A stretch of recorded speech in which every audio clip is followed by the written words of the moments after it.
You and your team have done everything possible to batten down the hatches, using layers of logically configured devices. But take a moment and ask yourself, have you done enough to defend your company? In this course, we'll learn reasons why an organization needs to conduct a thorough penetration testing exercise. We'll ask hard questions such as, can our website be hacked? And is the company leaking data via email? We'll outline how to go about conducting a pen test and what transpires during testing. This course is a basic to intermediate course intended for security professionals, network administrators, managers, students, teachers, or anyone with an interest in learning more about the penetration testing process. I cover a lot of information, but I've provided some files for you. Go to the exercise file on the welcome screen where you will see the following. A challenge document. Now, during each segment, I'll identify a challenge using the following icon, along with a question from the video. Use the document to write out responses to challenges that I cover throughout the course. You'll also find a file with links so that you can follow along. I've also included the file with the links to the resources that I reference throughout the course. I am super excited to bring you this course, so sharpen your pencil and let's start learning. Penetration testing or pen testing is a proactive security assessment. But why is this an important exercise for any organization? You're looking at the SonicWall Live Cyber Attacks map, where we can see a visual of malware, ransomware, phishing, and intrusion attacks around the world. The attacks will never stop, nor will they ever decrease in number. You may be thinking, we're doing everything we can to defend our organization. I'm sure that's true. Network and security specialists actively keep up with patch and configuration management, constantly monitor system defenses, and ensure that they have securely configured all operating systems and applications. And all employees are trained not to fall victim to a social engineering attack.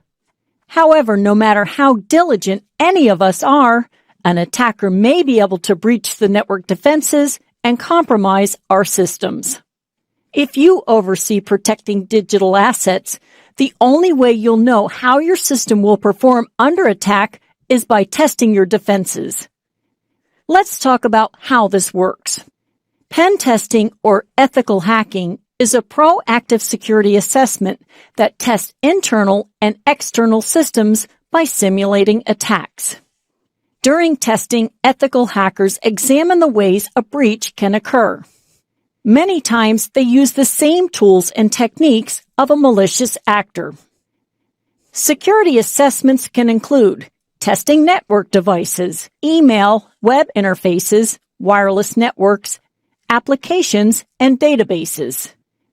Using a systemic approach, the ethical hacker will go through the system to locate and exploit vulnerabilities to test the strength of a system's security defenses against attacks by hackers and other intruders.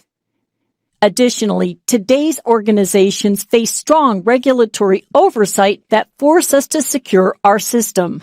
Pen testing helps with gap analysis to see how close you are to being compliant. Compliance requirements change over time. Are your systems keeping up with the requirements?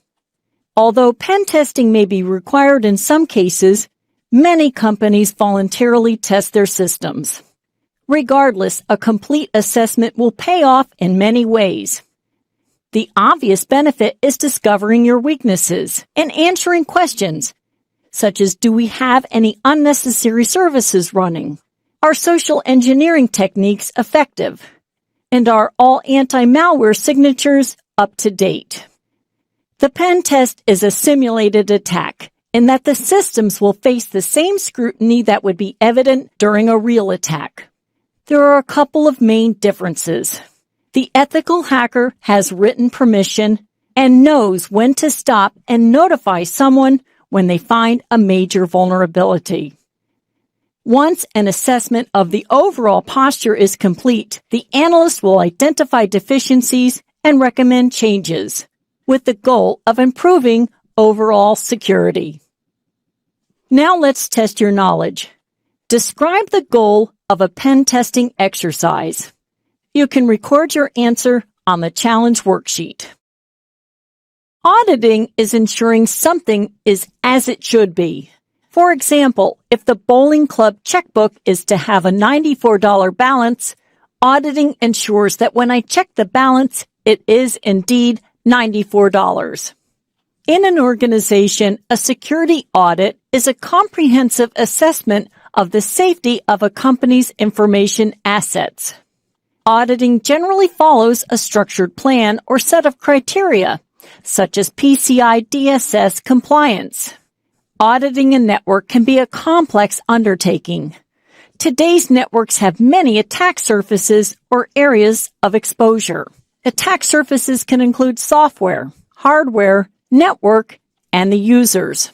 Auditing can be done voluntarily, but in most cases, it's required as part of a compliance regulation, such as HIPAA, PCI DSS, or Sarbanes-Oxley. In addition, customers might request the results of your security audit before entering a business partnership.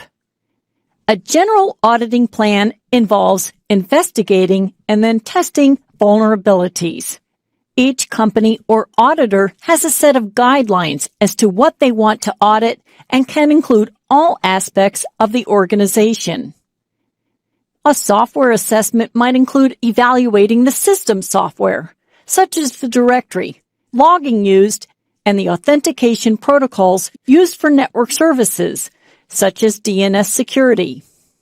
Software many times includes evaluating application software, specifically web and mobile platform testing. On the network, we check the devices, such as firewalls, intrusion detection, intrusion prevention systems, and logging and alert capabilities, along with configuration and authentication methods and visible network services.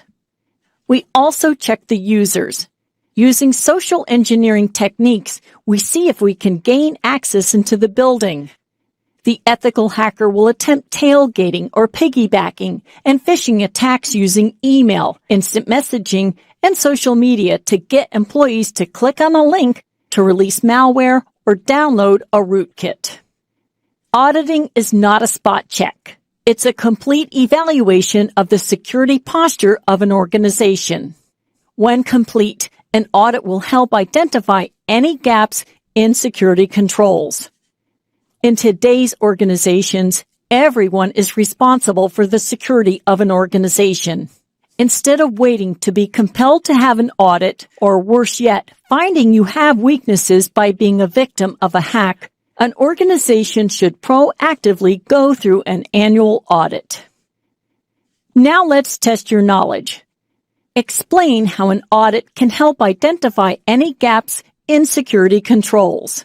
You can record your answer on the challenge worksheet. Pen testing is a proactive security assessment conducted with the goal of reducing overall risk. In an organization, managing risk is an important exercise. Potential issues are evaluated that could negatively impact the business. The goal is to reduce risk to protect the assets, which are tangible and intangible items that can be assigned a value. Tangible assets include anything you can touch, such as printers or computers. Intangible assets include trade secrets, databases, or company records. So how do we assess risk? Well, risk is a function of a threat exploiting a weakness or vulnerability according to a formula. Risk equals threats times vulnerabilities. Now, a couple key concepts when dealing with risk. Threats may exist, but if there is no vulnerability, there will be no risk. Correspondingly, if there's a vulnerability but no threat, there will be no risk. Risks include business disruption, financial loss, or even loss of life. A threat is anything that can exploit a vulnerability either intentionally or accidentally and obtain, damage, or destroy an asset. Threats are something that might happen and can range from an innocent mistake made by an employee to natural disaster, which are in general difficult to control. Threats include disgruntled employees, system failure, or terrorists. A vulnerability is a security flaw or weakness in a system that can be exploited by a threat to gain unauthorized access to an asset. Connecting a system to the internet can represent a vulnerability if the system is unpatched. Vulnerabilities include misconfigured systems, human error, or software flaws. We manage risk by evaluating, prioritizing, and addressing the most immediate challenges first. Now, let's bring this together by doing a case study for dealing with a rainstorm. In this case study, we see that there's going to be a rainstorm. In fact, the threat is 100% that it's going to rain. So in doing our analysis, we see with no umbrella, there's a 100% risk of getting wet. But if I carry an umbrella, I will only have a 50% risk of getting wet. However, to drive that risk down even further, if I carry an umbrella and wear a raincoat, I will only have a 20% risk of getting wet. As a result, the moral of the story is that you can't do anything about the threats. They simply exist. However, in most cases, a vulnerability can be fixed. Make sure you test and address vulnerabilities on an ongoing basis. If we reduce the vulnerabilities or weaknesses, we will reduce overall risk. Now let's test your knowledge. Describe the relationship between risks, threats, and vulnerabilities. You can record your answer on the challenge worksheet. Organizations use risk analysis as an important first step in reducing risk. In this segment, we'll outline the steps taken during a security risk assessment. Conducting a thorough ethical hacking exercise will identify the threats and weaknesses that can represent a security risk to the organization. Once identified, the organization will proactively implement ways to manage the risks and reduce the potential for harm. I'm here at this website that outlines the process in detail. If you scroll down, you can see how to perform a security risk assessment. And you can read through this, but let's briefly talk about each step. The first step is to list and prioritize the assets, such as software, hardware, and data. This answers the question, what are we trying to protect? After we list and prioritize the assets, the next step is to identify the threats, such as natural disasters or human error. We then recognize the vulnerabilities that include configuration errors or outdated software. The team will need to review the controls that are in place, such as firewalls and intrusion detection systems. After providing the details of the threats, vulnerabilities, and existing controls, the team will need to determine the likelihood of an incident. For example, high, medium, or low. In addition, you'll need to make a best effort guess on assessing the impact a threat could have. For example, services will be unavailable for 3 hours. With the information at hand, you'll now look at the data and prioritize the security risk, starting with the most critical. For example, the report might look like this. And here we can see the risk name, the current value, and the risk level.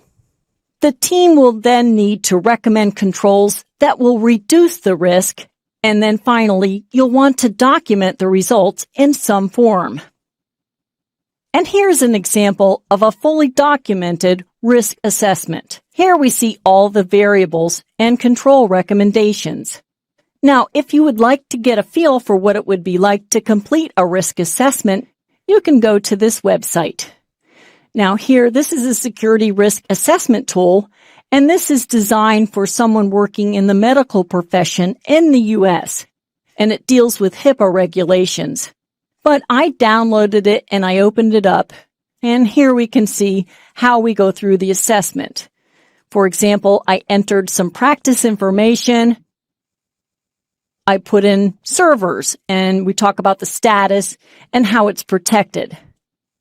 And then you go into the assessment, and this steps you through the process so you can truly get a feel for what your risk level is. For example, how do you ensure that you're meeting current HIPAA security regulations? Well, if I put I don't know, this will give me some education on why I should do it. And then you'd go through, complete it, and once you have all of your information, it will assign you a risk. So now let's test your knowledge. Risk analysis is an important first step in reducing risk. Describe the steps taken during a security risk assessment. You can record your answer on the challenge worksheet. An attack surface represents all the attack vectors a malicious actor can use to gain access to a system. In this segment, we'll detail some of the different attack surfaces found in an organization. The security analyst is responsible for preventing attacks that can compromise the integrity of a system. In order to defend the systems, the analyst must be aware of the organization's attack vectors and attack surfaces. Let's break down each of these concepts. An attack vector is a way or method used to gain access to a system and can include phishing attacks or exploiting a vulnerability. An attack surface is the total number of attack vectors a malicious actor can use and can include software, networks, and the users. Pen testers identify problems in an organization's security controls and start by seeking out attack surfaces. Let's talk about some common attack surfaces, starting with software. Software represents the largest attack surface and includes browsers, services, executables, and web apps. We find software vulnerabilities in all types of software and operating systems and are not limited to a specific vendor. We reduce risk in this attack surface by updating software and testing for security flaws. The network attack surface includes exposure to servers, devices, protocols, applications, and interfaces. We minimize risk in the network attack surface by closing unnecessary ports and limiting resources only to trusted users. The user attack surface is the weakest link in an organization and includes any user that interacts with the system, such as employees, contractors, and third-party vendors. Many times, users can introduce malicious behavior into the network either accidentally or maliciously. Minimize the user attack surface by providing security education, training, and awareness. Training can ensure employees are in tune with common security issues, such as reporting unusual activity and deleting emails requesting sensitive information. Attack surfaces can vary, as every organization is unique in the design and configuration of key systems. Generally, malicious actors usually take the easiest route possible. However, the ethical hacker should evaluate all attack surfaces so the security analyst can put mitigation techniques in place. Now let's test your knowledge. An attack surface represents the combined number of attack vectors a malicious actor can use to gain access to a system. Describe some of the different attack surfaces. You can record your answer on the challenge worksheet. When evaluating a system, the analyst has three approaches: unknown, known, and partially known environment testing. In this segment, we'll see how the different methods relate to how much knowledge the analyst has about the system prior to testing. Let's start with a discussion on unknown environment testing, or looking from the outside in, with no knowledge about the system, administrator passwords, or network configuration. The theory is that this would be exactly the type of attack an organization would face and will give a more accurate indication of the potential threats to your network. The advantage to unknown environment testing is the ability to see how effective the access controls and defenses are against a determined hacker trying to gain access into your network.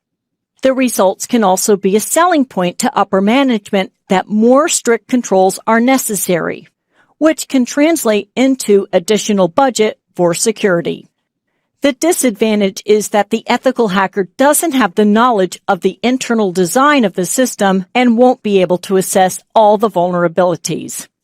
Another approach is known environment or clear box testing, which is a complete analysis of the source code. Looking inside the organization can reveal vulnerabilities that lie deep in the system, where unknown environment testing can't reach. With known environment testing, the analyst has full access to the system internals along with usernames and passwords. There are a few advantages to this type of testing. The analyst will get comprehensive application testing. The results are more accurate, and the programmers can assess and mitigate the vulnerabilities more quickly. However, the downside is that this type of testing is complex, and most of the time the analyst must use specialized tools such as a source code analyzer. Additionally, the analyst must be able to interpret the results. In some case, we use partially known environment testing, because this combines the knowledge of known environment along with the impartiality of unknown environment testing. This approach can vary in that the analyst may start out with an unknown environment approach and then dive into the system with some knowledge of the source code. The advantages of partially known environment testing is that you see the vulnerabilities from both sides of the organization, from the outside looking in and the inside looking in. The disadvantage is that this type of testing requires the skills of a hacker along with code analysis from a developer's perspective to look for common vulnerabilities. In addition, the analyst doesn't have full exposure to source code and cannot provide a complete picture of all weaknesses. We know that we have choices on how to go about testing. Now, how we do this will depend on a few things. During the kickoff meeting, everyone will have consensus as to the approach according to the overall goals of the audit, the time allowed for the assessment, along with the amount of access to the source code. When selecting a method, we might consider the following options. For a short-term assessment with limited exposure to source code, unknown environment testing is used. For an intense analysis that uncovers software vulnerabilities, we use a known environment test. For a combination test that sees what the hackers see from the outside looking in, along with touching on some of the obvious vulnerabilities, we use a partially known environment approach. Now let's test your knowledge. Compare unknown, known, and partially known environment testing as it relates to how much knowledge the analyst has about the system prior to testing. You can record your answer on the challenge worksheet. Organizations seek to secure their systems and allow only authorized individuals to access resources. In this segment, we'll see how unknown environment testing, or checking from the outside in, helps identify what attacks we can launch against outward-facing applications. In this graphic, we see a typical network configuration with the LAN, perimeter network, and the Internet. Common attack points from the outside looking in includes applications in the perimeter network, such as DNS, mail, and web servers. Attacks on these systems include denial of service, malware, and cache poisoning. Although all are potential attacks, an organization's web interface is crucial for business, but probably the most vulnerable to attack. When looking from the outside in, we use unknown environment testing, as ethical hackers do not have any information about the system or infrastructure. However, to begin this type of testing, the ethical hacker must first obtain access to a system by acquiring a username and password of a non-administrator account. This will allow access to a system, but the level of access will not have the privileges of an administrator. Any advanced testing, such as bringing down a website or installing a rootkit, will require the rights of an administrator. Gaining administrative access generally requires more work. To escalate the privileges, the ethical hacker will attempt to take advantage of a vulnerability in an application or operating system to gain full control of the system. Attacks on applications are possible because many web developers are not aware of the vulnerabilities that exist. Many times, organizations can reduce the risk by using proper coding practices and techniques, such as input validation, to ensure that only properly formed data is entering the workflow.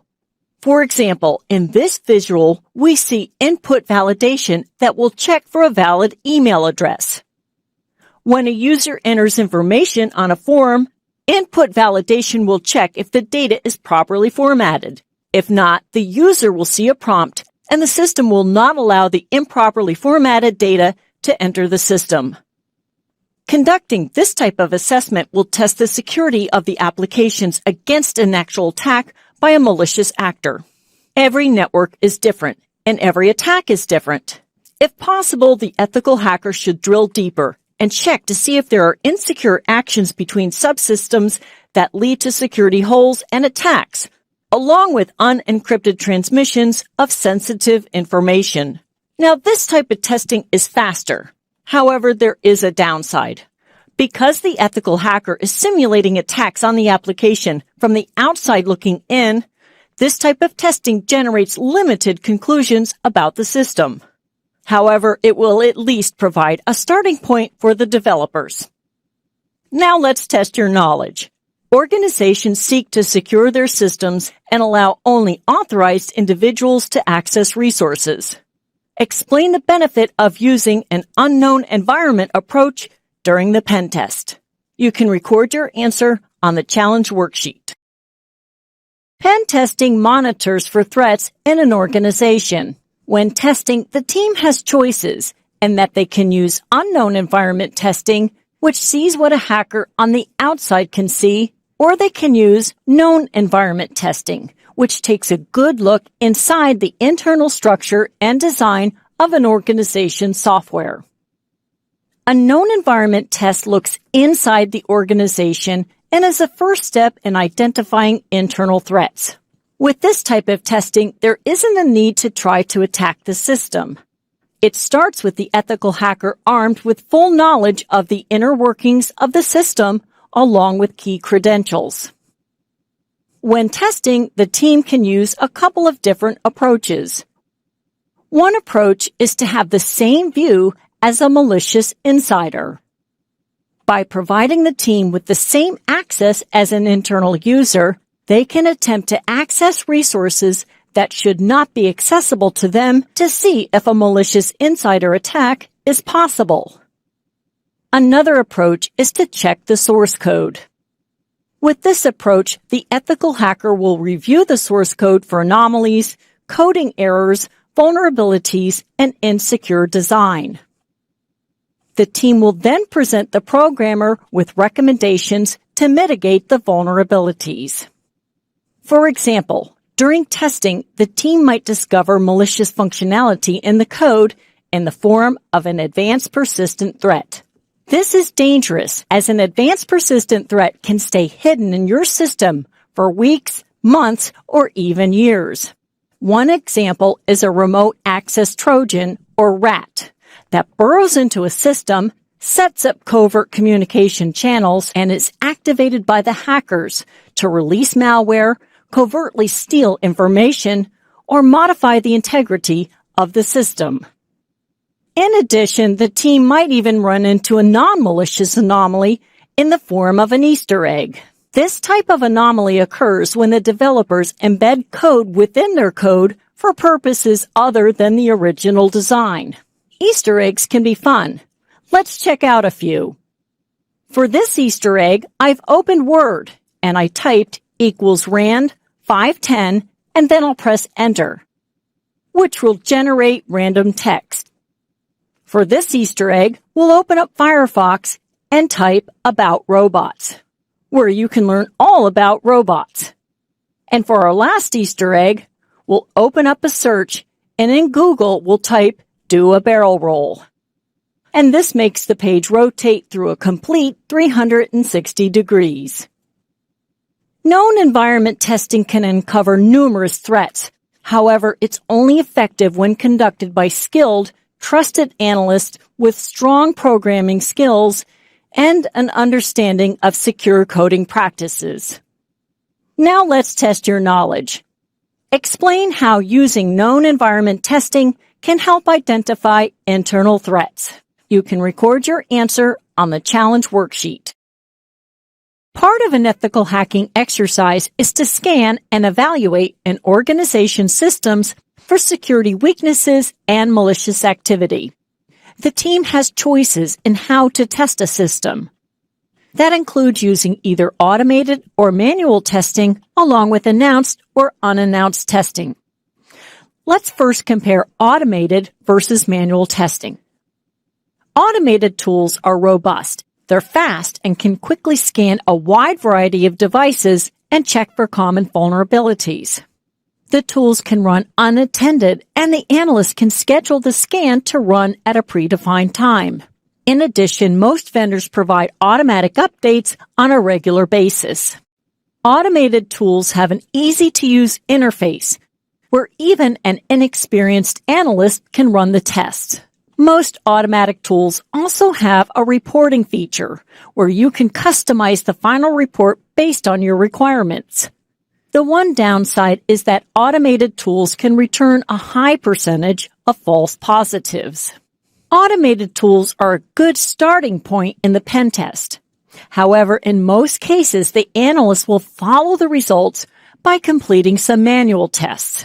Manual tests generally require a team of specialized experts to interpret the results, as it really depends on a human factor that has knowledge of the subject. Now, that is why the ethical hacker must couple automated along with manual scanning. So after running the automated scans, the next logical step is to move to a manual assessment to confirm and then exploit the vulnerability. Now, another choice that the team has is to use either announced or unannounced testing. Announced testing begins by obtaining a comprehensive view of the infrastructure along with passwords, key cards, and floor plans. Unannounced testing tests different portions of the infrastructure. Now, with this type of testing, only top management is aware of the test. Unannounced testing helps uncover human error, negligence, and ignorance. And really the most effective type of unannounced testing is social engineering attempts. Now, you'll want to use unannounced testing carefully, as it may cause a service interruption. When deciding on the type of testing, keep in mind that unannounced tests are the more powerful option from the analyst's point of view, since they simulate the kind of real-world conditions. And the team can watch for an agile response when a threat occurs. As a result, it might be a good approach to begin with a planned, announced test and then move into unannounced testing. Now, as we've learned, the team has choices in the approach that they can take while testing. Now, each has benefits and drawbacks. Only time and experience will tell you which ones will work best for your organization. Now let's test your knowledge. When conducting pen testing, the team can use a variety of methods. Compare automated and manual along with announced and unannounced testing. You can record your answer on the challenge worksheet. In every pen tester's arsenal, there are several tools that help complete the job. In this segment, we'll outline some of the tools, such as reconnaissance apps, scanners, and password crackers. When the pen testing team begins outlining a plan for the assessments, some of the considerations are what tools are best to complete the job. The good news is that there are plenty of tools available.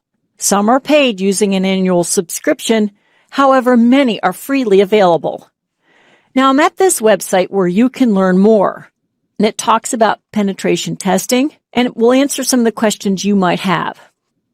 And then if you scroll down, you'll see a complete list of all their suggestions. Now first, let's take a look at some of the reconnaissance tools, as this is the first phase of ethical hacking. During this phase, we obtain as much information about the target as possible. Now, to find a list of reconnaissance tools, you can visit this website, and it will talk about reconnaissance, but you can learn more about the tools, such as ReconNG, Shodan, and Multigo. After completing the reconnaissance phase, the team can then move on to scan for weaknesses. Now, during this phase, the team has choices on what tools they can use to scan, depending on the environment. When scanning, the tool will display the results, and then he or she will interpret the results and assign a priority. Now, one open source tool for network discovery and security auditing is Nmap. Now, you can learn more here about Nmap. Now, I downloaded Nmap, and actually I downloaded ZenMap, and that is a graphical user interface, which you can read more here. And then I ran a scan. Let's take a look. So the first thing I did is ran a scan on scanme.nmap.com. Now, this is a site designed to be scanned by you to test what happens once you scan using Nmap. And I ran the scan, and then here's the output.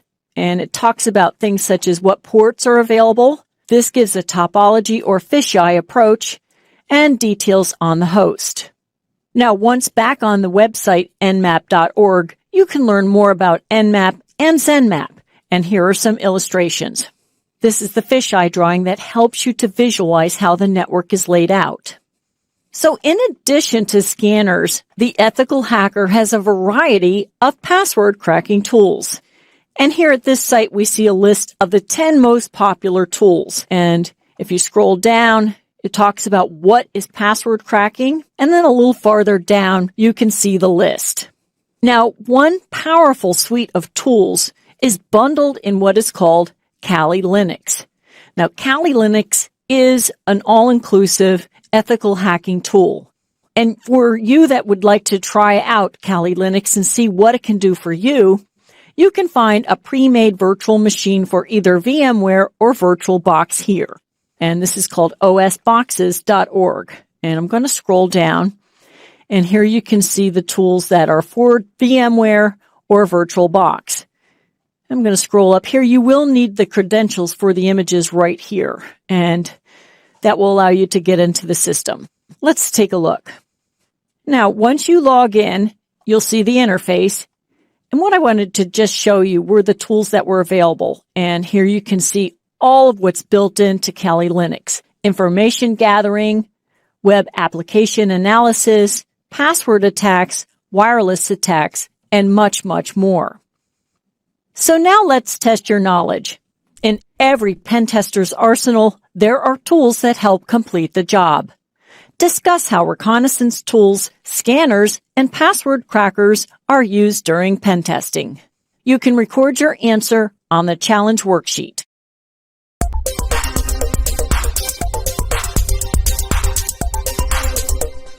Let's do a challenge, but first let's have a background discussion. Now, we know the purpose of the pen testing exercise is to strengthen an organization's overall security posture. When providing recommendations on how to better secure your organization, there's help. One of the resources is NIST.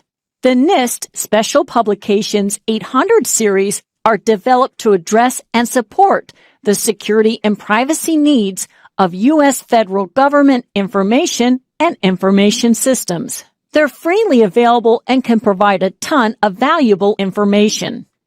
You can learn here at this website. Now, for this challenge, you'll obtain the NIST Cybersecurity Framework, and I've included the link in your document. And then once you open it, I want you to scroll down, because what I want you to do is take a look at the 5 functions of the Cybersecurity Framework. In this challenge, you're going to briefly explain the NIST 5 framework core functions: identify, protect, detect, respond, and recover. So pause the video and get the document. and complete the challenge. This challenge should take you about 10 minutes. Good luck!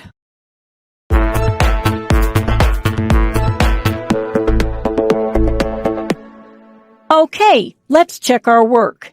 In this challenge, you are to briefly explain the 5 core functions of the NIST cybersecurity framework. Let's start with identify.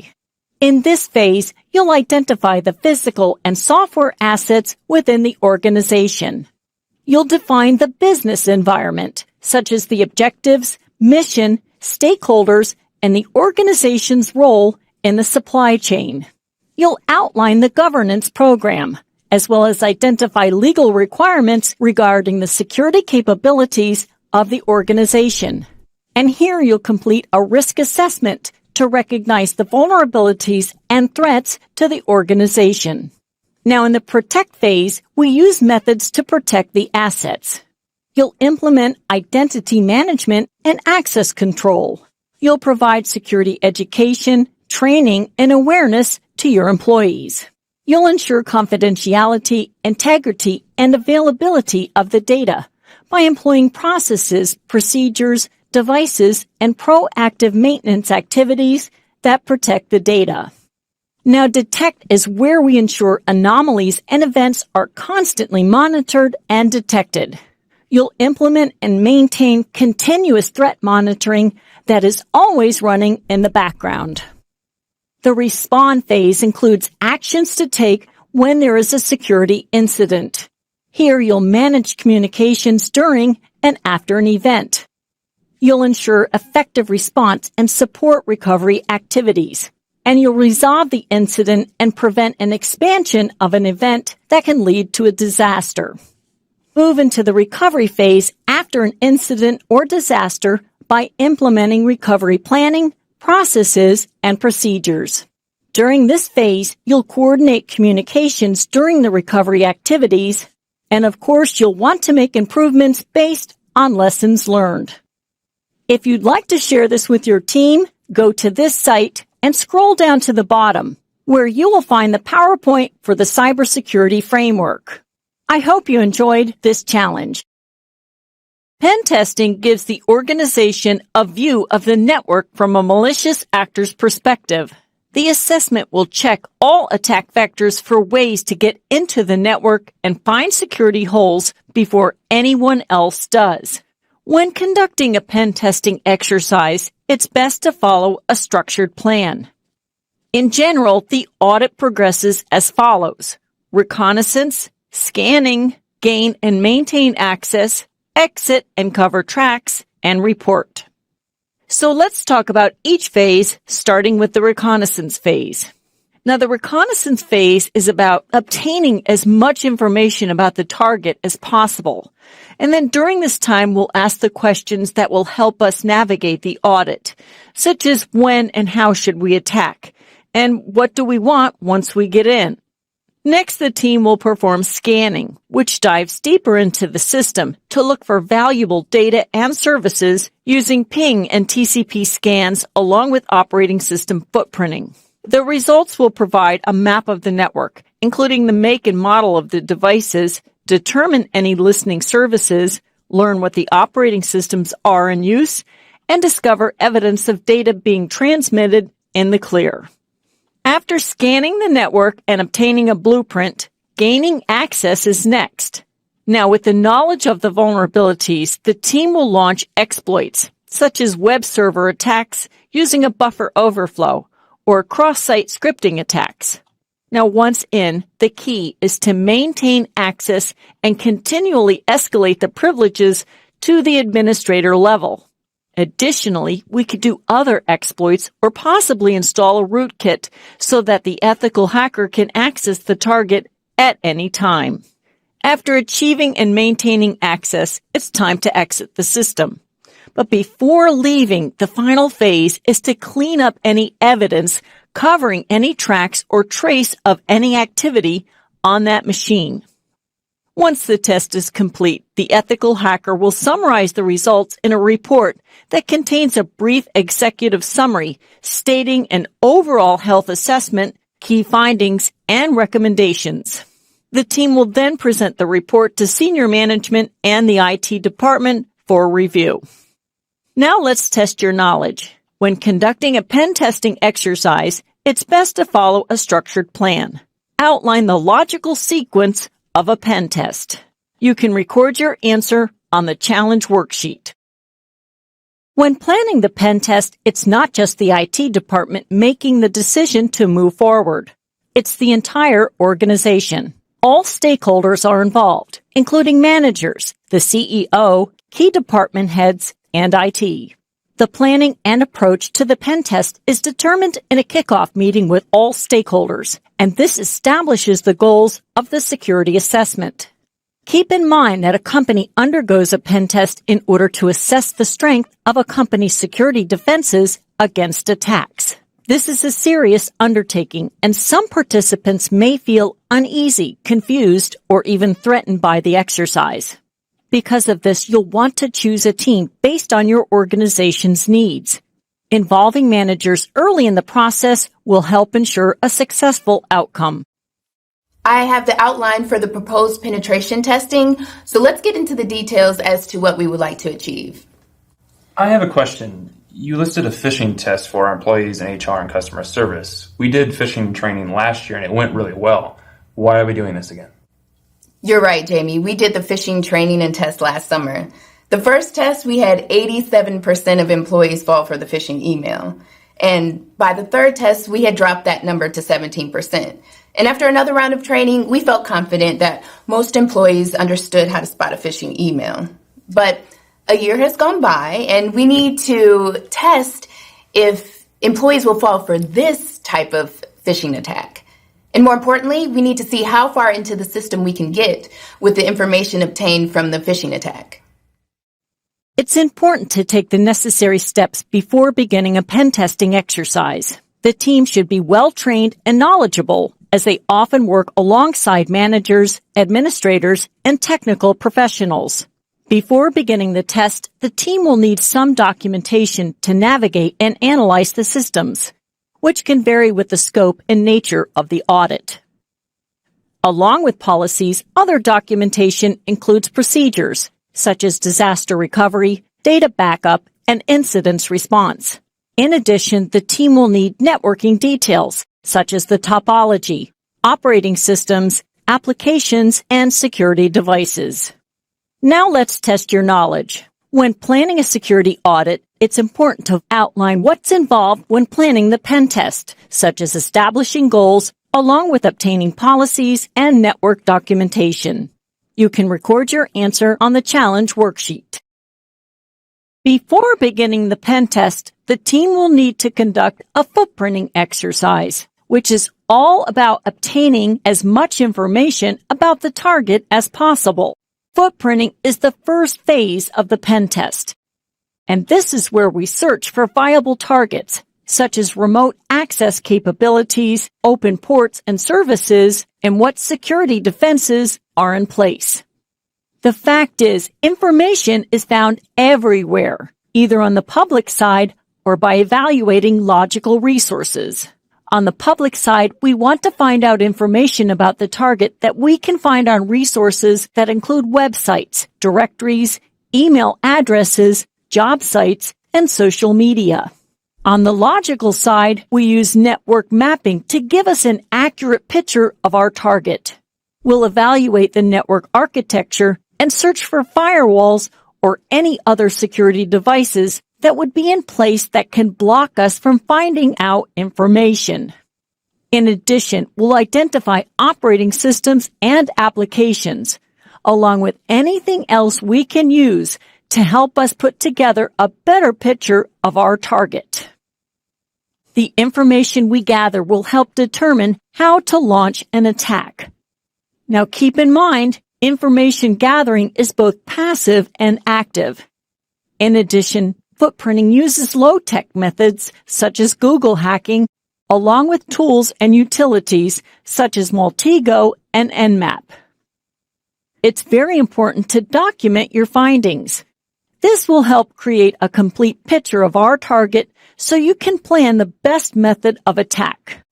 Develop a template such as this one, where you can record the results, such as corporate information and infrastructure assets, to get a complete picture of your target. Now let's test your knowledge. Before beginning the pen test, the team must complete a thorough information gathering exercise. Outline what's involved during the footprinting phase. You can record your answer on the challenge worksheet. During the pen testing exercise, we use various techniques to gain access to other systems. In this segment, we'll outline ways to escalate privileges to reach the target system. One common misconception is that if someone obtains a password and can get into a system, they can execute applications, release malware, or install a rootkit. Let's look at the reality. Commonly, the ethical hacker first obtains the credentials of a non-admin user, such as an employee account, to gain access to a system. However, any advanced system hacking will require the rights of the administrator, and gaining that type of access generally requires more work. To make any changes to the integrity of the system, the team will need to escalate privileges. Let's talk about how this works. Privilege escalation can be thought of in one of two ways: horizontal and vertical. In horizontal privilege escalation, the ethical hacker will take over the rights and privileges of a user who has the same rights and privileges. In vertical privilege escalation, the ethical hacker will gain access to an account and then elevate the privilege to a higher level. This is accomplished by taking advantage of a vulnerability in an application or operating system. Once full local access is granted, the team will need to see what services are running and whether or not they have any root privileges. One way the team can escalate privileges is by taking advantage of the preset user accounts and groups, such as the administrator and guest accounts in a Windows operating system. Most likely, the administrator account is the more protected account. As a result, the team will need to gain access to the network using a non-administrator user account like the guest account, and then try to elevate privileges to the administrator level in order to gain full control of the system. Most attackers are aware of and can find the default accounts. Therefore, secure them properly even if they'll never be used, as attackers know they exist and will try to use them to gain access to the system. Now let's test your knowledge. While pen testing, various techniques leverage exploits to gain access to other systems. Outline ways to escalate privileges to reach the target system. You can record your answer on the challenge worksheet. During the pen test, ethical hackers must avoid disrupting critical systems or compromising data. In this segment, we'll review how the team must respect timing and have a clear understanding of what data to avoid. Pen testing simulates a real-world attack on your system and can reveal security weaknesses in a system's design and implementation. The goal is to reduce security weaknesses before becoming a victim of an attack. Now, during the simulated attack, the team will test the systems and applications. Activities include attempting to bypass the authentication procedures, monitoring the network for evidence of credentials being sent in the clear, and launching social engineering attacks. During the pen test, there is one main difference. Unlike a malicious actor, the team will expose the safety of the system and will stop if there are signs of instability or if they're able to expose confidential information. The team must respect timing and duration when conducting the test and avoid disrupting mission-critical systems. The organizer should make every effort to identify peak load times. In some cases, the organizers may choose to exclude certain systems or networks from the test.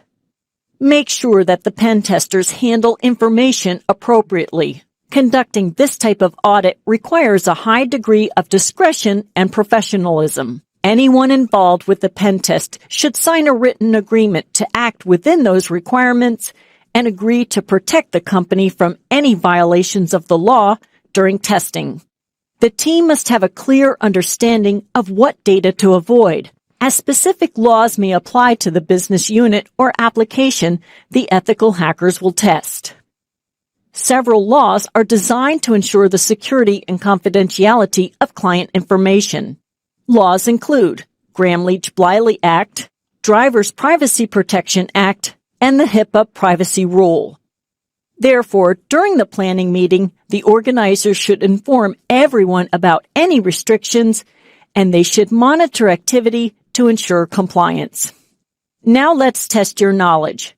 Discuss reasons why the ethical hacker must respect timing and duration when conducting the test, and have a clear understanding of what data to avoid. You can record your answer on the challenge worksheet. Once the pen testing exercise is complete, it's time to present the results. Because of the complexity, it's best to provide a high-level summary of the results in person. After all testing is complete, the lead analyst compiles the results of the test. The report should be succinct and present only the findings and analysis. It should not contain pages of reports generated by a scanner. However, the team should be prepared to go over any details of the results. The report generally includes an executive summary. Now, this is in a non-technical format. There'll be the technical details along with remediation suggestions. Now, after the main meeting with the stakeholders, the ethical hacking team should have a breakout meeting with the IT staff and possibly the software developers to discuss the results. Now, this is where the technical details come into play, as it will have multiple sections that outline the details of the threats that the team discovered. For each threat, there will be information on the following. The source, was this an internal or external threat? The probability of exploitation, the impact of exposure, such as loss of money, goodwill, customer confidence, or service interruption, and then recommendations to mitigate the threat. At this point, be specific and prescriptive. Now keep in mind, once the audit is complete, the job is not finished. In addition to providing an overview of the findings, management must work together in developing a plan to address the deficiencies. In some cases, there won't be any significant threats discovered. Now, don't be tempted to engorge or pad the report with trivial findings. Instead, be honest and report that the overall assessment went well and suggest security enhancements to consider. On the other hand, the results may unearth some other discoveries. That includes sloppy employee practices such as missed software patches and forgotten backups. Regardless of what the team found, stress that the organization should do an annual audit to get an accurate snapshot of the organization's security posture. Many things can change over the course of a year. By conducting regularly scheduled testing, your systems will be more secure. Now let's test your knowledge. After the pen test is complete, the analyst compiles the results of the test. Describe the components of the report, including the executive summary, technical details, and remediation suggestions. You can record your answer on the challenge worksheet. Once the audit is complete, the job is not finished.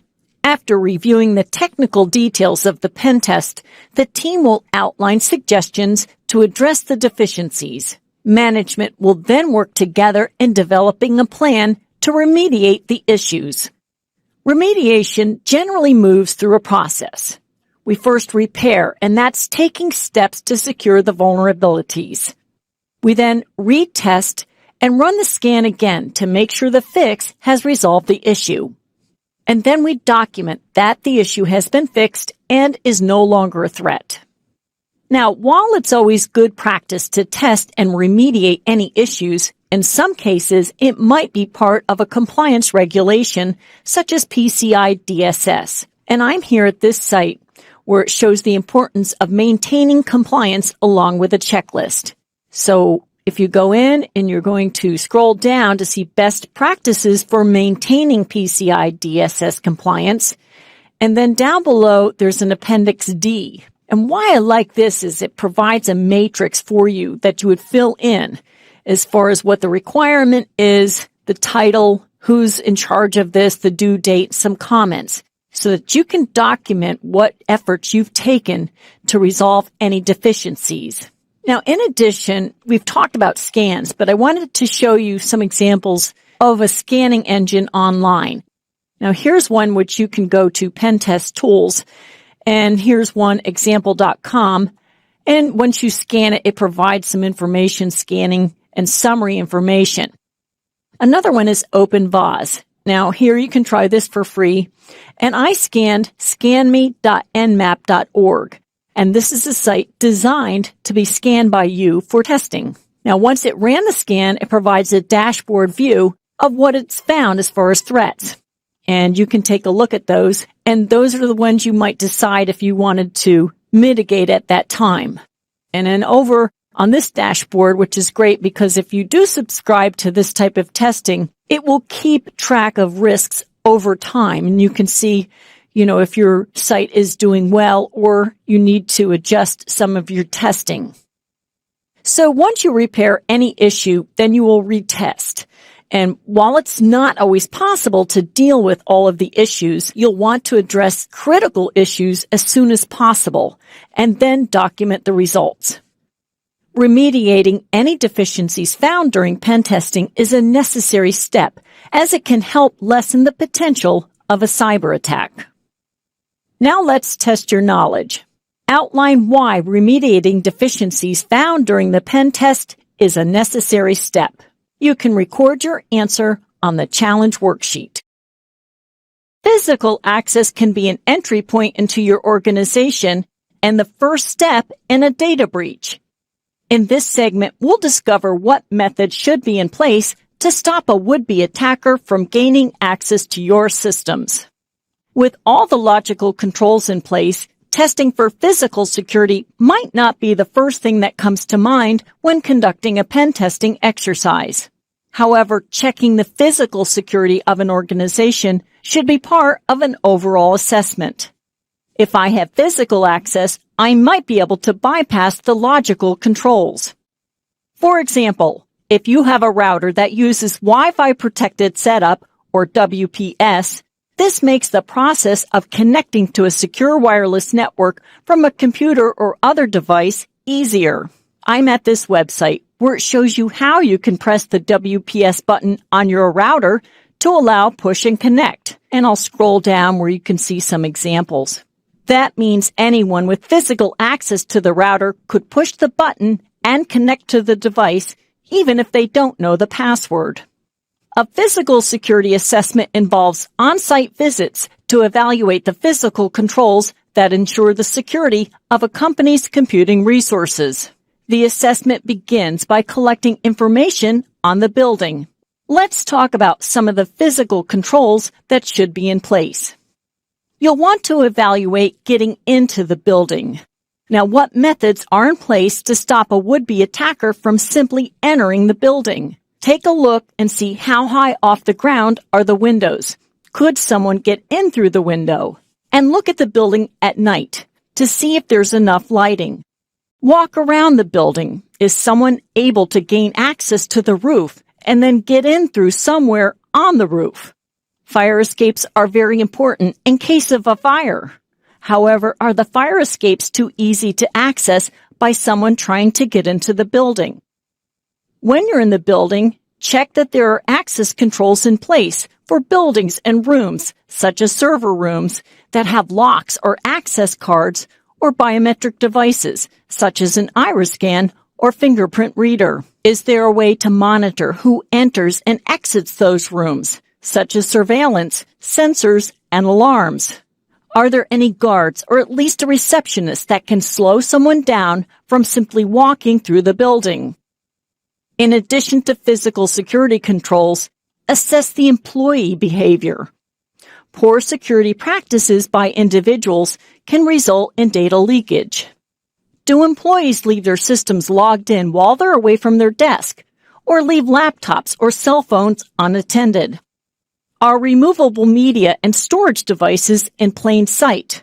Are there any exposed network jacks found in public places?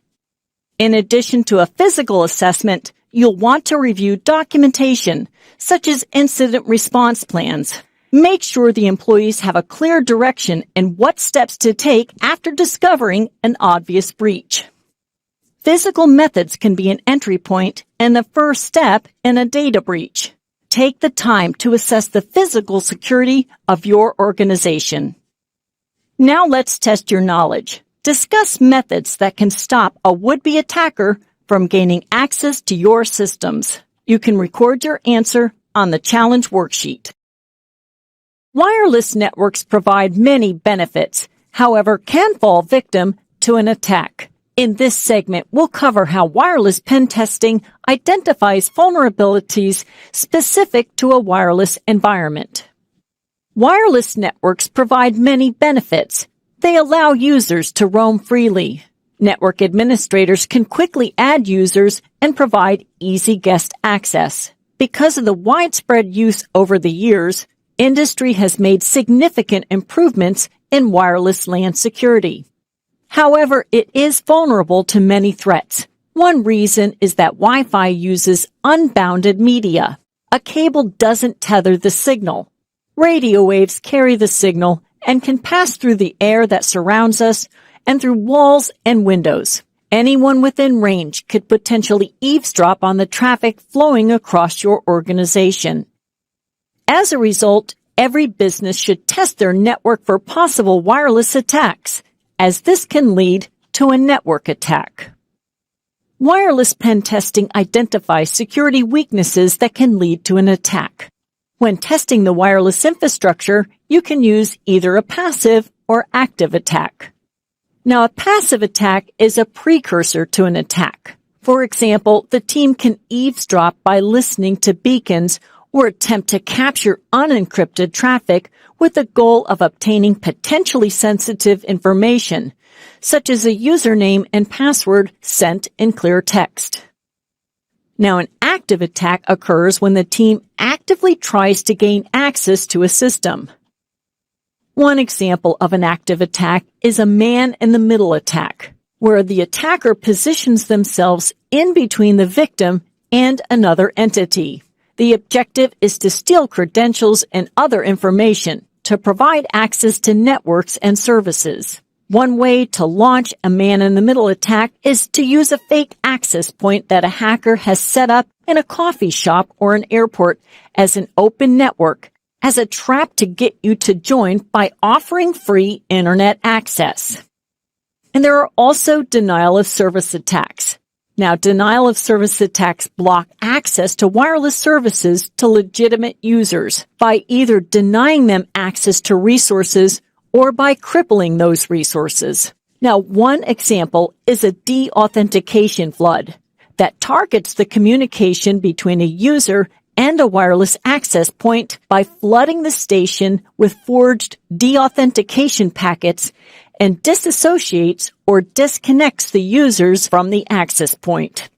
Another attack that can deny service is a physical attack using a wireless jammer. Now, there are many wireless jammers available. For example, I'm here at this website where you can see some examples of portable signal jammers. Now, because it's possible to launch a wireless attack, there are some best practices for securing the wireless infrastructure. You want to use encryption so that attackers cannot sniff clear text transmissions, and also provide user education. Don't access or automatically connect anything that doesn't require a password on public Wi-Fi. Now it's time to test your knowledge. Describe ways wireless pen testing can identify vulnerabilities. You can record your answer on the challenge worksheet. A major breach because of a vulnerable website has many implications, including the potential for a complete loss or compromised sensitive data. In this segment, learn what's involved when testing the website.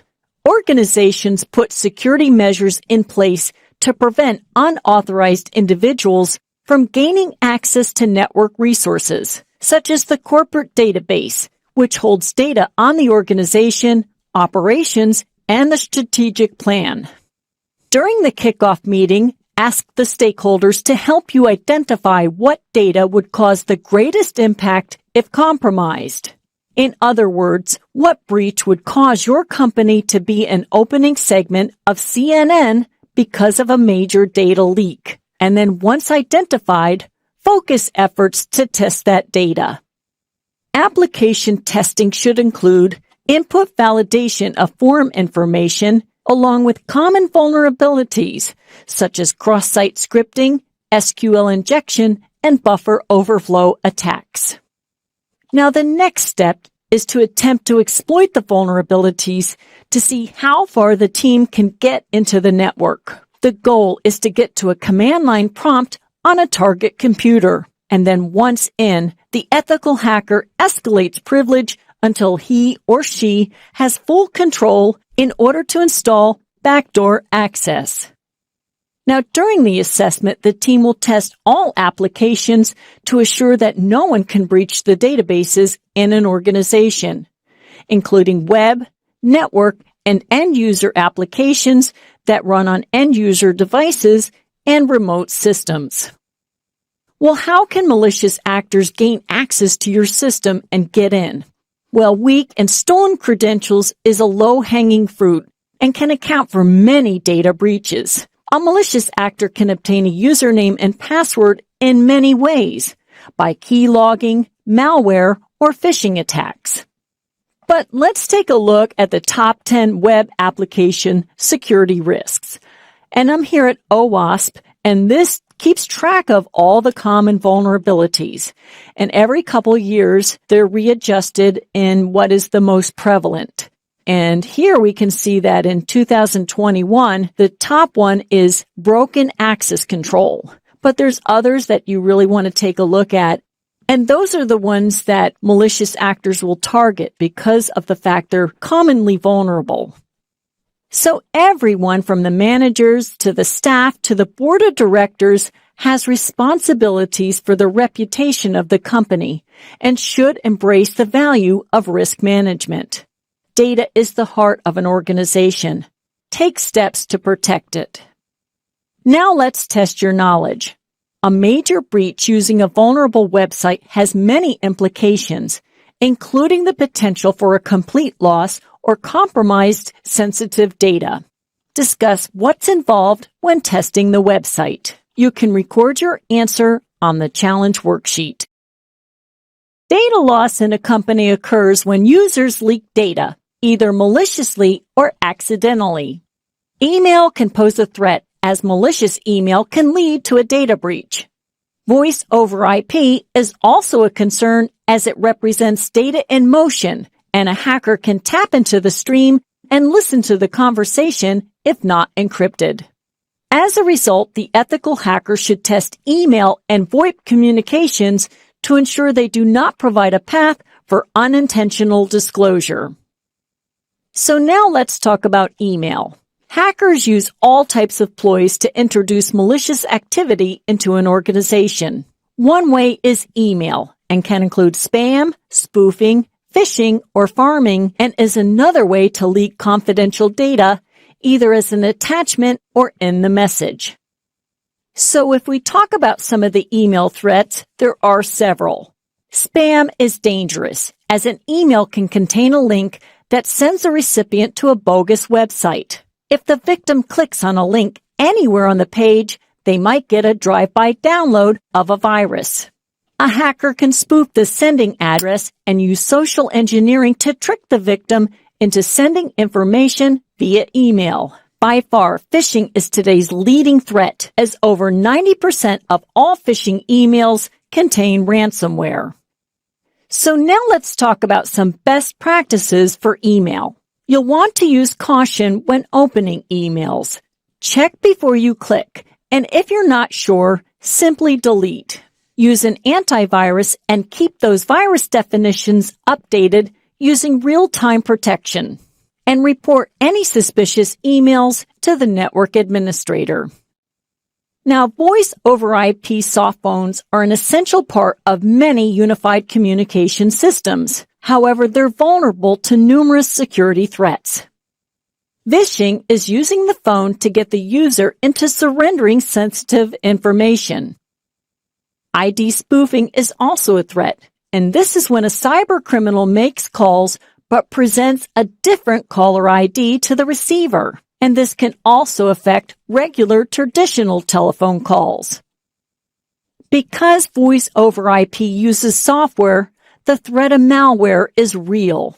A hacker can place malware on a system a month in advance and activate the payload once a user establishes a Voice over IP connection. Traditional landlines and Voice over IP users are at risk of someone eavesdropping with the hopes of obtaining sensitive information. So there are some best practices to protect a VoIP system. Use strong passwords. Use VLANs to separate voice from data. Upgrade your firmware regularly. Use authentication and encryption features, along with antivirus and anti-spam protection. Now let's test your knowledge. Malicious email can lead to a data breach. Voice over IP is also a concern as it's vulnerable to numerous security threats. Discuss why it's important to test for weaknesses in either email or VoIP systems. You can record your answer on the challenge worksheet. Cloud computing has become extremely popular in the past decade as it represents a flexible and dynamic option for provisioning resources. With cloud computing, an organization can access and manage data and applications from any host anywhere in the world. Virtualization and containers are an extension of the network. Because of this, it's essential to include cloud resources during the pen test as they can be a target. First, let's talk about some of the concerns when dealing with cloud resources. The elastic and flexible nature of virtualization makes it difficult to enforce policies. We also have to be aware of the increased attack surface. Cloud computing has become popular and results in cloud and virtualization sprawl, where incidents of virtual machines and containers become unmanageable. There's also a lack of visibility. Unlike locally hosted hardware and applications, the cloud providers have full control over their infrastructure layer, which is largely hidden from the customer. And poorly managing secrets such as passwords, certificates, and API keys can lead to a costly breach. Some of the best practices for testing virtualization and cloud asset management are like assets on a LAN. And they include the following. Ensure that there is robust access control to allow only authorized entities to access resources. Authorize access using the principle of least privilege. Promote system integrity by identifying and correcting system flaws. Establish and maintain a secure baseline configuration of any images, as the most significant cloud threats lie in the improper configuration of identity and access management systems. And define activity to be monitored and issue alerts when there is a policy violation. Now, I found a resource that gives us an example of how we would go about securing the cloud. Some of these guidelines you might not be familiar with, but they're embedded in regulations such as PCI DSS, that is Payment Card Industry Data Security Standard. Now, here they're granular references on how we secure our environments when dealing with cardholder data. There's a link I included in your link document. Once there, if you would like to download the document, you'll need to sign up with PCI DSS, which is a formality as your information is not sold for marketing or distributed, but you can read more about it here. Once you open the document, you'll see how it talks about the requirements and testing procedures. Now I've drilled down, and what I want to show you is Appendix A1, or additional PCI DSS requirements for multi-tenant service providers. And that would be your cloud environment. And if you scroll down a little more, it provides more details and additional requirements for that environment, such as protecting and separating all customer environments and data, and facilitate logging and incident response for all customers. So you can read a little bit more about this, but a lot of these are good practice and things that you would do in a local area network as well. Now let's test your knowledge. What are 3 good practice activities when dealing with cloud services? You can record your answer on the challenge worksheet. Today, a large percentage of the world uses some type of mobile device and have replaced computers for managing day-to-day tasks such as accessing business and cloud-based applications. Along with this widespread use comes the threat of an attack against the infrastructure by accessing sensitive information via an employee's smartphone or tablet. Mobile devices often house sensitive data such as credit card numbers and can provide access to company portals. As a result, it's essential to recognize mobile device vulnerabilities. Let's talk about some issues related to mobile devices. Mobile device storage might be insecure or less protected, allowing a malicious actor to gain access to sensitive data on the device and lead to corporate data leakage. Many mobile devices lack built-in anti-malware protection. Not only can malware infect that user's device, but it could likewise spread throughout the network when the device connects. Dependency vulnerabilities exist, as some applications on the surface are secure. However, they may be dependent on other applications that are vulnerable. This dependency can result in widespread vulnerabilities that can affect the entire system. In some cases, the user may fail to implement any access control, such as a fingerprint or password on the device. In addition, although multi-factor authentication can be a more secure option when defending a mobile device, the company might choose not to use this option. Whenever vulnerabilities exist on a mobile device, they should be mitigated, as they can result in unauthorized access to protected content. Now, I found a site to help you learn more about how to secure your mobile device. And you can take a look here, and I scrolled down, and it offers some suggestions, such as use pins to lock your phone, think before you connect to any public Wi-Fi network, and update your device's operating system. Now let's test your knowledge. Mobile devices have become pervasive in recent years. Discuss the importance of testing mobile devices for security vulnerabilities. You can record your answer on the challenge worksheet. There's a potential to break into any system, no matter how secure or what logical controls are in place. That's because when a malicious actor attempts to break into a building or get past the firewalls, the goal is always the same: get into the system using any means possible. Logical network defenses, security appliances, and anti-malware protection get stronger every day.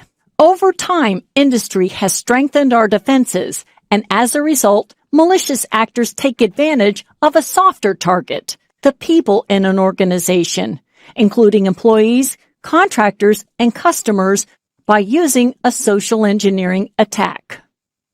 That is why social engineering should be a part of every pen test, in some form, as it's a way to test the organization's human firewall. Testing should include email spoofing, phishing attacks, and attempts to direct victims to a bogus website, either on the phone or in person. But since we're dealing with people, there are a few things to complete before testing begins. Management should provide clear written instructions before any testing, and approved by all stakeholders and human resources as you're dealing with employees. That includes activities such as dumpster diving or walking out of the building with equipment you took as part of the exercise. The pen tester should strive to create a real-world or believable attack. But during testing, the ethical hacker must test using ethical means, meaning stay within the boundaries of the law and do no harm. For example, the ethical hacker should not record any audio or video, impersonate an officer, threaten to harm someone, or obtain social security numbers or other sensitive information from an unsuspecting target. In most cases, have the testers use a fictional employee. Impersonate someone in the organization only when you have written permission. Only observe items in plain sight. For example, you should not open someone's desk drawer. However, you can check to see if it's partially open or if someone can easily open the drawer and look through it. Use caution when creating a story. For example, do not use a bad accident as a story, as it may gravely upset someone or cause someone to overreact. When using a phishing attack, do not run an exploit. The clicked email will be enough proof. You can then use the results to drill down on user education. And because anyone can be a victim, let's talk about ways to avoid a social engineering attack. Have employees wear appropriate identification while in the building. Use antivirus, anti-malware, and anti-exploit protection. Lock down privacy settings on social media accounts, and use strong, complex passwords and change them often. Now let's test your knowledge. Discuss why social engineering should be a part of every ethical hacking exercise. You can record your answer on the challenge worksheet. A pen testing exercise tests the security of an organization and then produces a report that provides a comprehensive set of recommendations to secure your system. The idea sounds simple. However, the entire exercise can be complex. A company might choose to outsource the pen test instead of using in-house staff for several reasons.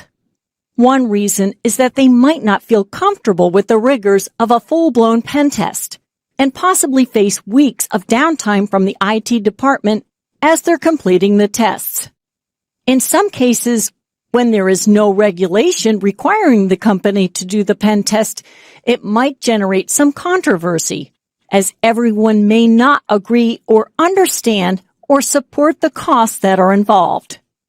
The good news is that an outside team can provide several benefits. Outsourcing can reinforce that the IT staff have done due diligence in protecting the infrastructure. In addition, using an outside company with a solid reputation can be a selling point and provide credibility to vendors and customers. By using a third party who operates with no inside knowledge, the pen testing team may be able to help provide additional justification for approving or denying the expense of spending money on security technologies. Now, if you do decide to move forward with outsourcing, you'll want to involve business and IT managers in the decision. Then once everyone agrees to outsource the pen test, form an ad hoc committee to clearly list the goals of the pen test, and then identify a reputable and experienced team. Choose the vendor carefully, as they will be testing your critical systems. You cannot risk hiring negligent or irresponsible pen testers. In order to be exceptional at pen testing, the team must have a wide range of IT skills. Look at the potential auditing team's credentials.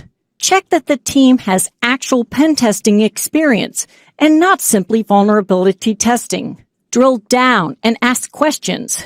Other indicators of seasoned pen testers include having published works and are offering security training. Ask for references and speak with former customers. The bottom line is your company is in their hands. Take your time to find the right fit. Now let's test your knowledge. A company might choose to outsource the pen test instead of using in-house staff. Explain why outsourcing the pen test might be an appropriate option for an organization. You can record your answer on the challenge worksheet. Before the pen test begins, all stakeholders must agree on a clearly defined scope. In this segment, we'll learn why it's important to identify what objectives must be met in order to achieve a satisfactory result. Industry lacks a common process for pen testing. In general, the goal is to demonstrate real-world risks. But unlike the malicious actor who has no restraints of time or resources, the pen tester will most likely have time and budget limitations. Because of this, before the test begins, all stakeholders, management, and team members must agree on a clearly defined scope.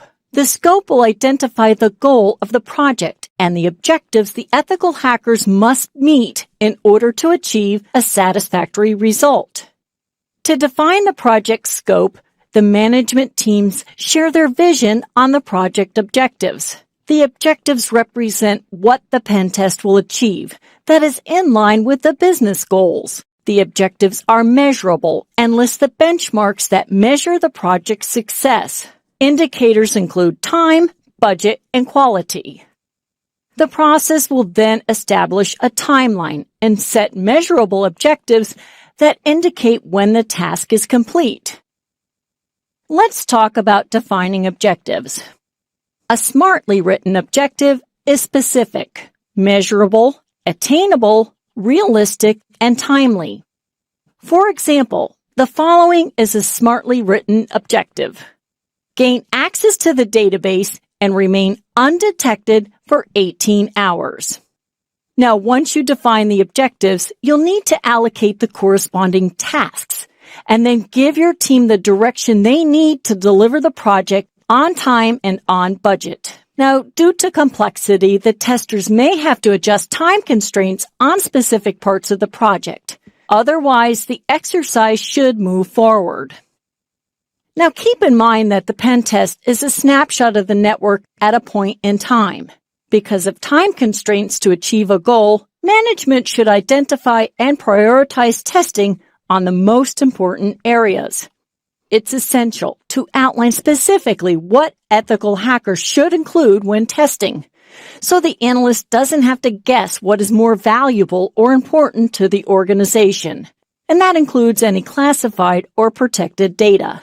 Along with what to include, management should outline any limitations and identify what testers should exclude or ignore. In addition, testers should know when to stop testing, meaning the ethical hacker doesn't have to demonstrate a complete hack in order to classify the vulnerability to the organization as a risk. In many cases, an organization must ensure customer privacy because of regulatory compliance requirements.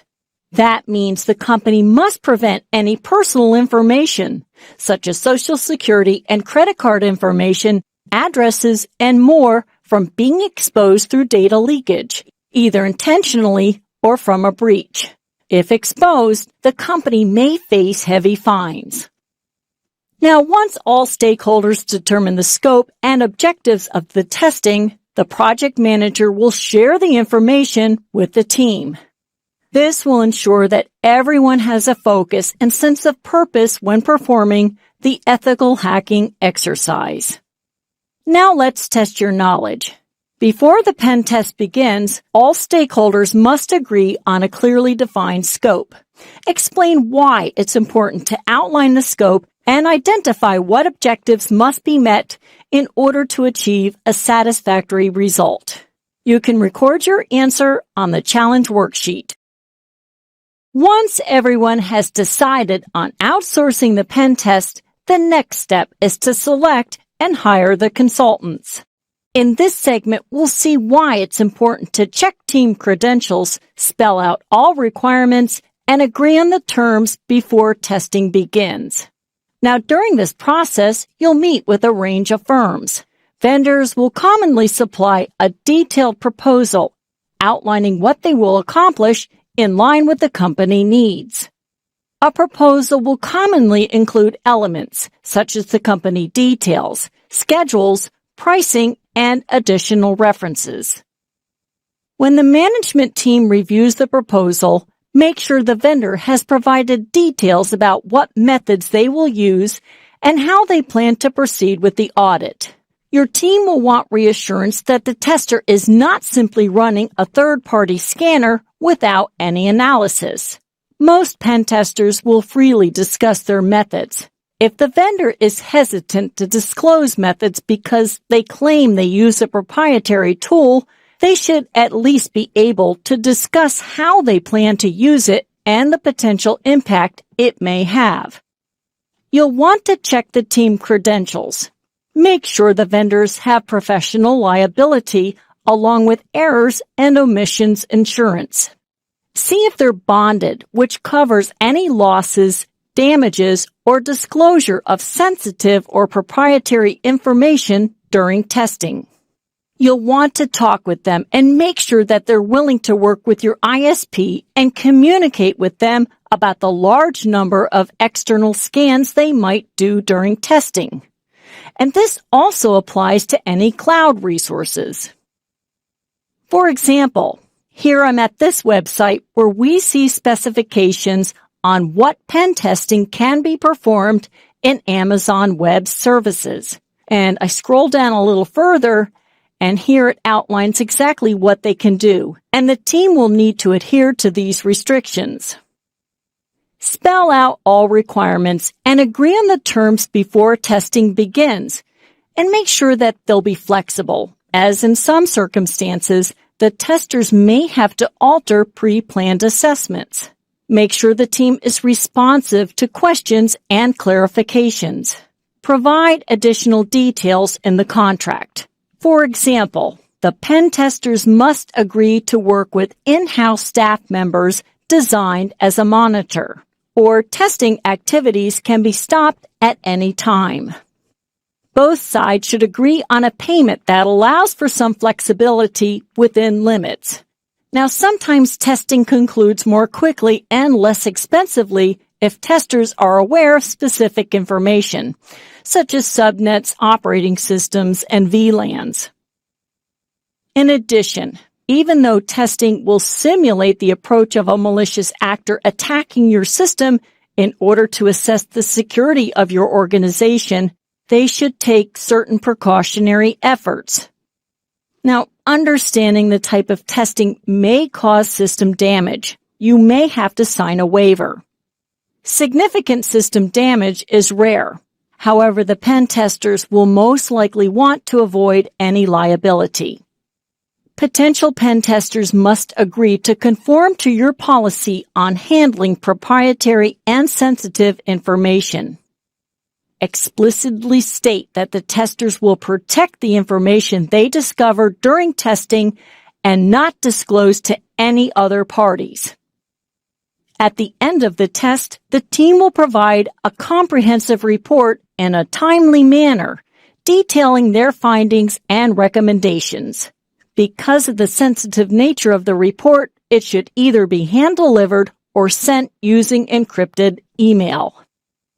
Now let's test your knowledge. The next step is to select and hire the consultants. Describe why it's important to check team credentials, spell out all requirements, and agree on the terms before testing begins. You can record your answer on the challenge worksheet. Before entering a full-blown pen testing exercise, it's important to agree on the terms. In this segment, we'll outline key considerations and the importance of setting the ground rules. Next, we're going to go into the compliance matrix. Because of PCI compliance, we will be using the table format, so it is very important for you to fill out each column completely. For the matrix, there is a lot of columns, though. Is it okay if we use something simple, like a check mark, if a mitigation technique is in place? Well, we would like you to be very specific in case we have to dig a little deeper. And yes, there are many columns, and some of them are redundant, but you will see that we use one security device to reduce many vulnerabilities. For example, under the column detection, if after running a test, a device is flagged or your activity is alerted, you would try to figure out how. And for example, you enter NIDS for a network intrusion detection system. Outline all details of the testing prior to any activity. You do not want to find out that testing went too far, possibly violating client privacy. The pen testing team should understand that if during the assessment they're able to breach the client database, they should stop the test and notify the compliance officer before going any further. Also, you want to be as specific as you can on how you want the analyst to document the results of the test. Although there are many details to cover and it seems overwhelming, it's best to establish the term before anyone does anything. Have the team review all relevant policies. In addition, they should check and confirm the environment matches the pen test inventory. For example, if the inventory lists that all operating systems are Microsoft and several Linux systems are in place, the team will need to decide on whether they have enough expertise to test the systems.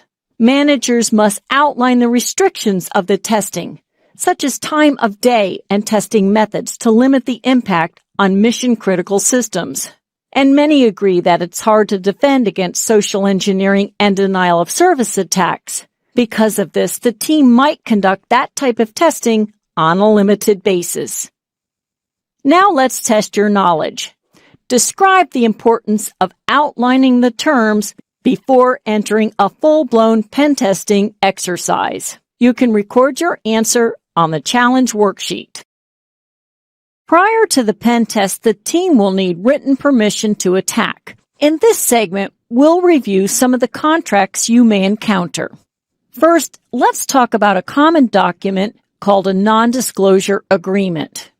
During the planning stage, each team member must have a clear understanding of what data to avoid and then take the necessary precautions to protect the confidentiality of the data. Now, this is important, as specific laws may apply to the organization or application affected while testing. Because of confidentiality requirements, each team member will most likely have to sign a non-disclosure agreement that states that the parties will not share confidential information, trade secrets, or materials with unauthorized third parties. Next, let's discuss the statement of work. Before beginning the pen test, all parties will outline the ground rules in the form of a statement of work, which outlines the details of the work that the client has agreed to pay for. The document typically includes a list of deliverables, responsibilities of both parties, payment milestones, schedules, and other terms. Another contract used by industry is a master service agreement. Now, conducting a pen test for an organization is a business arrangement. The master service agreement is a contract that establishes guidelines for any business documents between parties. The agreement can be used to cover recurring costs or any additional charges that may occur during a project instead of drafting a new contract. Now let's test your knowledge. Explain the purpose of the non-disclosure agreement, statement of work, and master service agreement. You can record your answer on the challenge worksheet.